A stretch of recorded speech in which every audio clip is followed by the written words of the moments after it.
पीलीभीत उत्तर प्रदेश राज्य का एक प्रमुख ऐतिहासिक जिला है।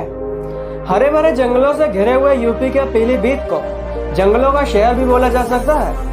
यह शहर अपने घने जंगल, टाइगर रिजर्व और बांसुरी निर्माण के लिए जाना जाता है। शायद आपको जानकर हैरानी होगी कि भारत की 95% बांसुरियों का निर्माण यूपी के पीलीभीत में होता है। इसी कारण से इस जिले को बांसुरी नगरी के नाम से भी जाना जाता है। रोहिलखंड क्षेत्र में स्थित यह ऐतिहासिक जिला बरेली मंडल के सबसे उत्तरी पूर्वी भाग में स्थित है।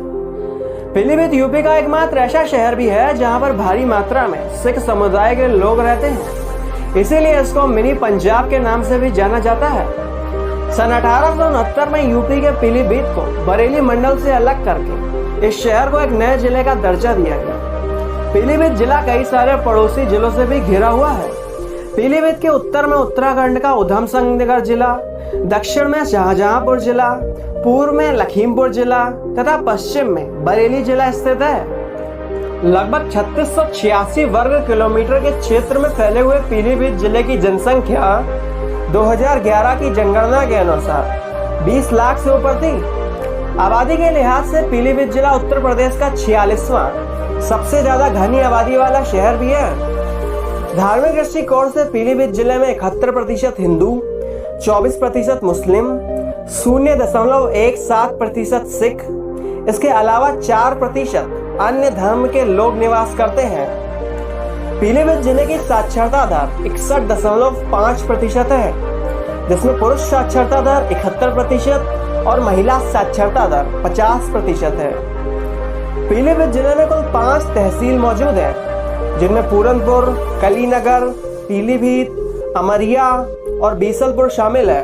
पीलीभीत जिला आज भी अपने अंदर कई सारे इतिहास को छुपाए बैठा हुआ है। पीलीभीत जिले की स्थापना कब और किसने की, इस पर आज भी कई सारे इतिहासकारों का आपसी मतभेद जारी है। मध्यकालीन युग में खाकरा नदी के किनारे पुराना पीलीभीत नाम का एक गांव हुआ करता था।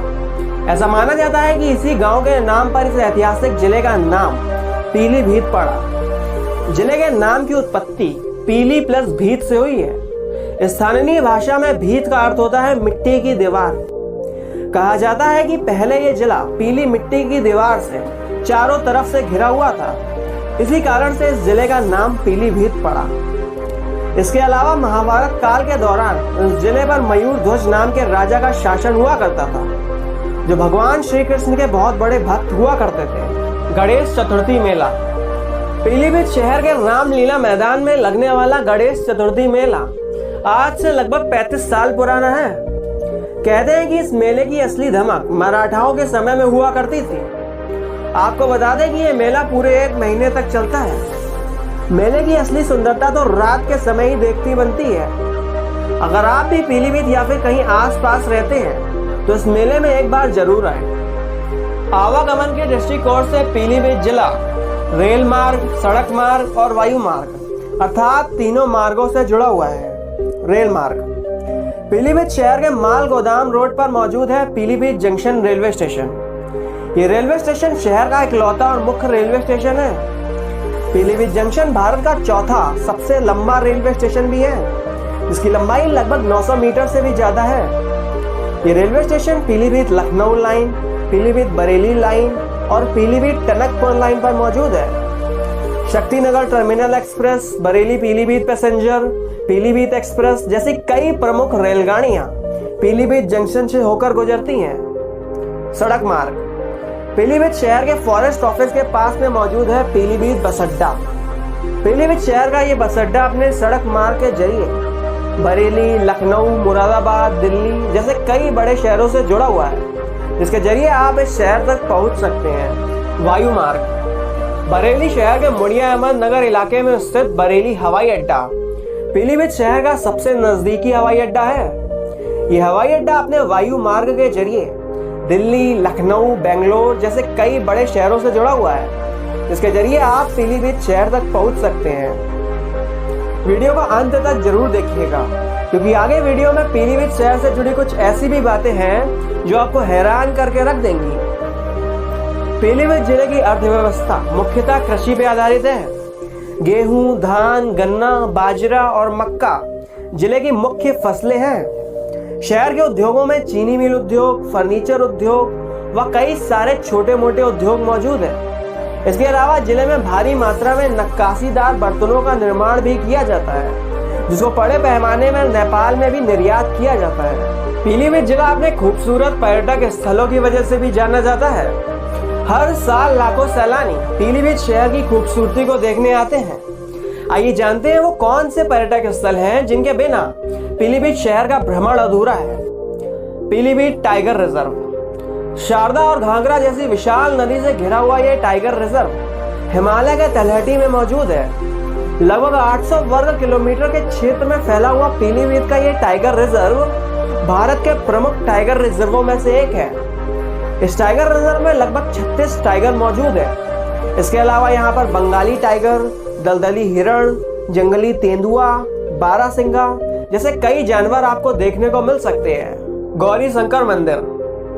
पीलीभीत जंक्शन से लगभग 3.5 किलोमीटर की दूरी पर स्थित है प्राचीन गौरी शंकर मंदिर। लगभग 450 साल पुराना यह ऐतिहासिक मंदिर भगवान शिव और माता पार्वती को समर्पित है। हर वर्ष शिवरात्रि और रक्षाबंधन के पावन अवसर पर यहाँ पर विशाल मेले का आयोजन भी किया जाता है, जिसमें लाखों की संख्या में श्रद्धालु यहाँ पर आते हैं। स्थानीय पर्यटकों के अनुसार ऐसी मान्यता है कि यहाँ पर सच्चे मन से मांगी गई हर मुराद जरूर पूरी होती है। चूका बीच। पीलीभीत शहर से लगभग 50 किलोमीटर दूर स्थित है चूका बीच। घने जंगलों से घिरा हुआ पीलीभीत का चूका बीच लगभग 14 किलोमीटर के दायरे में फैला हुआ है। चूका बीच के अंदर से निकलने वाली शारदा नदी समुद्र की लहरों का एहसास कराती है। इसके अलावा आप यहाँ रात बिताने के लिए हाउस ट्री भी बुक करवा सकते हैं। छठवीं पातशाही गुरुद्वारा। पीलीभीत जंक्शन से लगभग 2 किलोमीटर की दूरी पर स्थित है छठवीं पातशाही गुरुद्वारा। लगभग 400 साल से ज्यादा पुराना यह गुरुद्वारा पीलीभीत के सबसे प्रमुख गुरुद्वारों में से एक है। ऐसा माना जाता है कि गुरु गोविंद सिंह जी ने नानक मत्ता जाने से पहले इसी स्थान पर विश्राम किया था। हर साल गुरु गोविंद सिंह जयंती के पावन अवसर पर यहाँ पर विशाल लंगर का आयोजन भी किया जाता है, जिसमें लाखों की संख्या में पर्यटक यहाँ पर आते हैं। जामा मस्जिद। पीलीभीत जंक्शन से लगभग 3 किलोमीटर की दूरी पर स्थित है जामा मस्जिद। लगभग 250 साल पुरानी इस मस्जिद का निर्माण मुगल काल में हाफिज रहमत खान के द्वारा करवाया गया था। उनकी मृत्यु के पश्चात उन्हें यहीं पर दफना दिया गया। दिल्ली के जामा मस्जिद के तर्ज पर बनी ये मस्जिद अपने जुम्मे के नमाज के लिए भी जानी जाती है। ये वीडियो आपको कैसा लगा ये आप हमको कमेंट में एक बार जरूर बताएं। वीडियो देखने के लिए आपका बहुत बहुत धन्यवाद।